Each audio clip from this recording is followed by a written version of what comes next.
Zach Charbonnet, the rookie, drafted in the second round, pick 52 out of UCLA. Thoughts on Zach Charbonnet?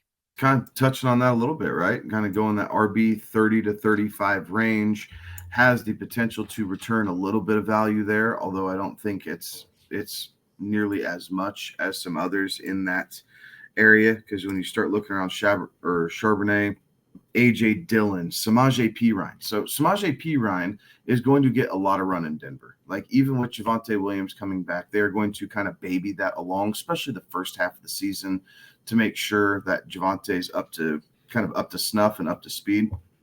I would much rather have Samaje Perine on my roster than Zach Charbonnet. A guy that we talked about last week, Antonio Gibson. I like the potential of Antonio Gibson and what they're going to do with getting him the ball out of the backfield in Washington a little bit more than like Zach Charbonnet. So there's decisions to be made, but nonetheless, once again, if you look just a little bit further down the roster or down the draft board, I find guys that I like more. Rashad Penny is Jamal a guy Williams. is another one. Jamal Williams, Damian Harris. Like, no one talks about Damian Harris because he went to Buffalo to quote unquote die, but between him and James Cook, like, I like their abilities to split that backfield and be just as, if not more relevant for Buffalo than Charbonnet is going to be in Seattle. I do think that Kenneth Walker is like the clear number one back here. And I can see a way where, Zach Charbonnet does see some playing time, and, and I think that his best option is if, knock on wood, Kenneth Walker gets hurt, Zach Charbonnet all of a sudden becomes a lot more valuable. But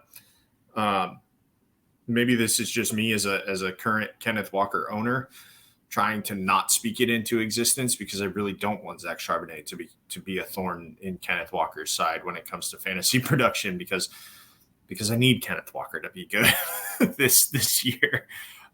So I think I'm coming at it. I've got my biased glasses on looking at this, but if nothing else, like, I don't want to say that he's like a true handcuff, because I don't think he will be, but it would be a good idea if you are a Kenneth Walker, and with where they're going, right, where you can potentially get them at not a super high cost.